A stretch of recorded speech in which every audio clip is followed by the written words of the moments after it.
All right, so you sent over a ton of material on compliance policies. Yeah. So I know you're ready to kind of go deep on this. It might Yeah. not sound like the most exciting subject, Right. but trust me, this stuff is the backbone of any organization that wants to stay out of trouble and build trust. Uh-huh. Think of it like the guardrails that keep a roller coaster from, going off the Oh, tracks. yeah. We'll be using the Anatomy of a Compliance Policy episode from the new Compliance Officers Playbook podcast to guide our deep dive today. And that's a perfect place to start because it really tackles a misconception head on, Okay. that compliance is just red tape and bureaucracy. Right. But think about it this way. Yeah. Would you trust a company that didn't have clear guidelines on how they handle sensitive information or ensure fair treatment of their employees? That's a good point. I know I wouldn't. But beyond just feeling good, Yeah. aren't there legal implications too? Absolutely. Solid compliance policies are a company's first line of defense against hefty fines and legal battles. Yeah. Remember that data breach a few years back at that massive retailer? Uh-huh. They ended up paying millions in settlements, partly because their data security policies weren't up to par. Ouch. That's a pricey lesson to learn.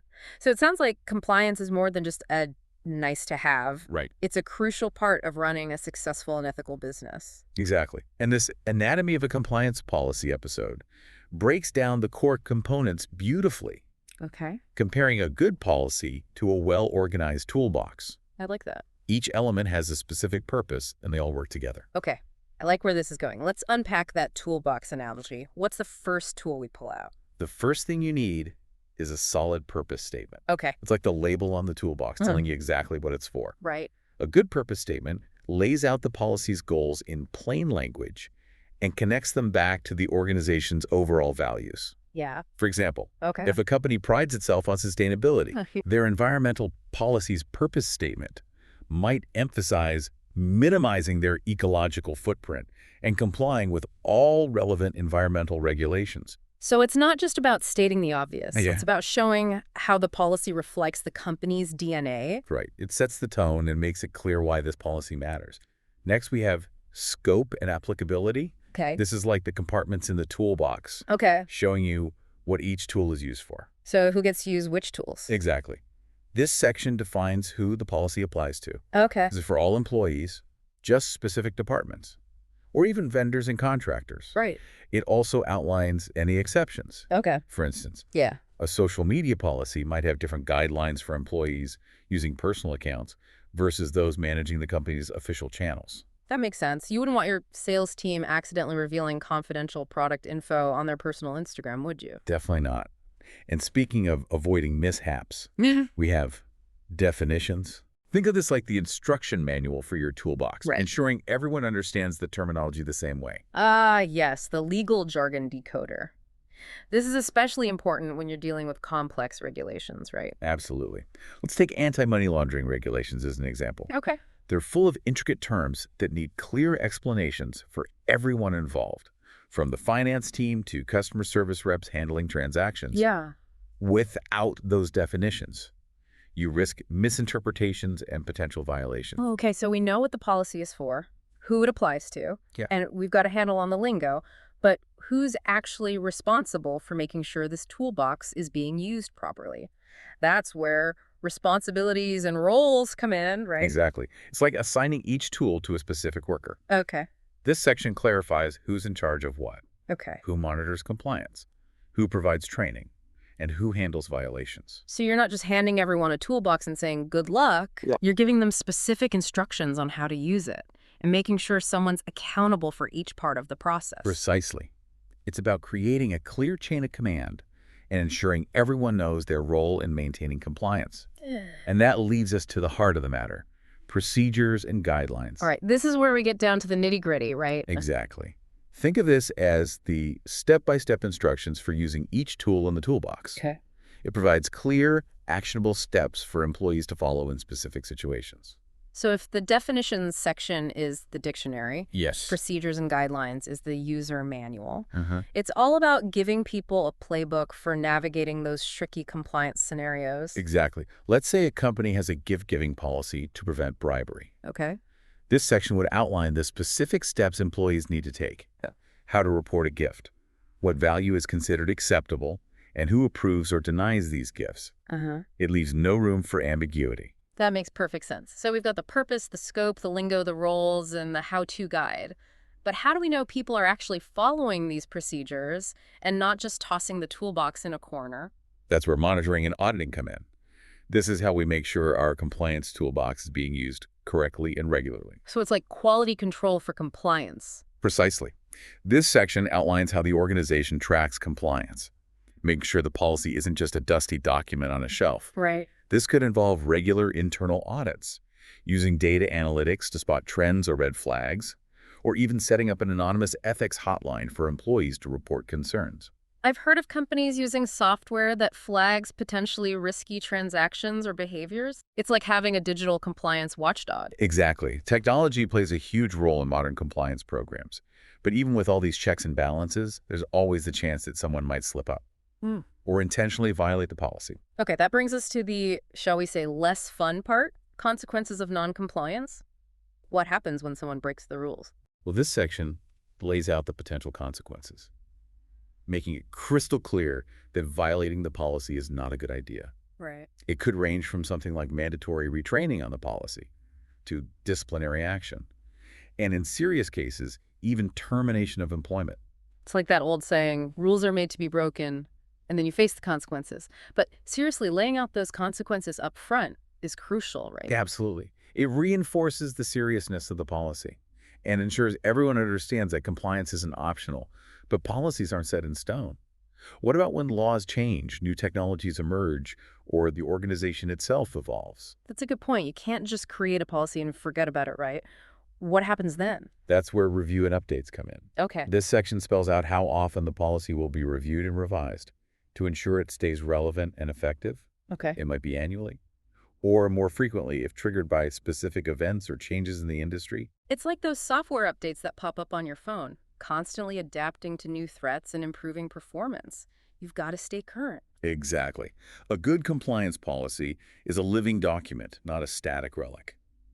Okay, we've broken down the anatomy of a compliance policy. We've got the purpose, the scope, the definitions, the roles, the how-to, the checks and balances, the consequences, and the update plan. But now comes the real challenge. How do we make this stuff actually work in a real-world organization? Right, because having a beautifully crafted policy sitting in a drawer somewhere doesn't do anyone any good. It's got to be embedded in the company culture and become part of everyone's daily routine. That's the key. And the new Compliance Officer's Playbook episode offers some excellent advice on how to do just that.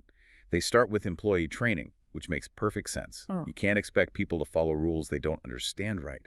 Absolutely. I remember when GDPR went into effect, there was so much confusion and anxiety because people didn't fully grasp what it meant for them or their work. Clear training is crucial. Exactly. Regular engaging training sessions that break down the policy into digestible chunks are essential. And it's not just about one-and-done presentations. Think interactive workshops, online modules, even gamified learning experiences to really drive the message home and make it stick. And I imagine it's important to tailor the training to different roles and departments, right?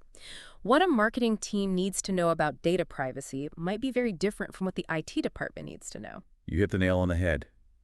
Training should be customized and role-specific, addressing the unique compliance challenges each team faces. But even with great training, sometimes the language used in these policies can be, well, a bit daunting, right? Legal jargon doesn't exactly scream user-friendly. It's true. Sometimes it feels like they were written by lawyers for lawyers. How can we make them more accessible for everyone? Clear communication is key. The policy should be written in plain language, avoiding overly complex terminology and legalese. Using real-life examples can also make a huge difference in making the policy more relatable and understandable. So instead of saying something like prohibited quid pro quo, you might give an example like don't accept a gift from a vendor if it feels like they're expecting something in return. Perfect example. It's about making the policy practical and relevant to everyday situations. But it's not enough for the policy itself to be clear and engaging.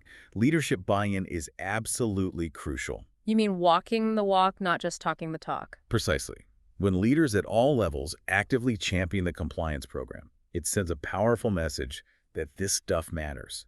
They need to set the example by adhering to the policy themselves and visibly supporting compliance efforts. I imagine it's pretty hard to get employees excited about compliance if they see their boss cutting corners or bending the rules. Absolutely.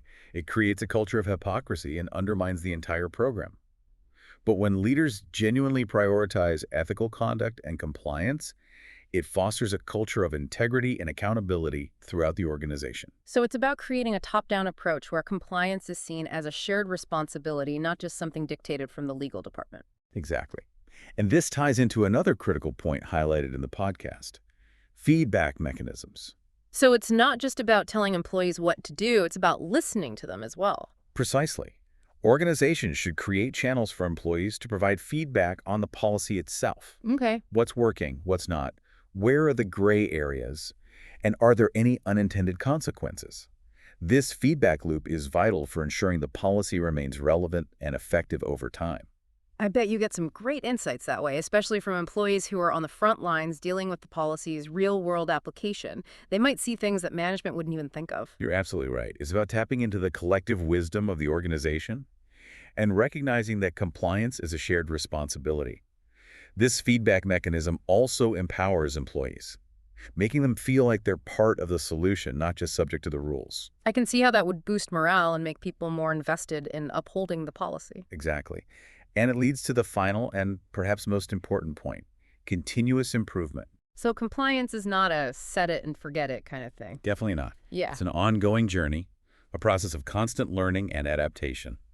The podcast emphasizes that organizations need to regularly assess their compliance programs, identify areas for improvement, and make adjustments as needed. So it's like a living, breathing system that evolves along with the organization and the world around it. That's a perfect way to put it.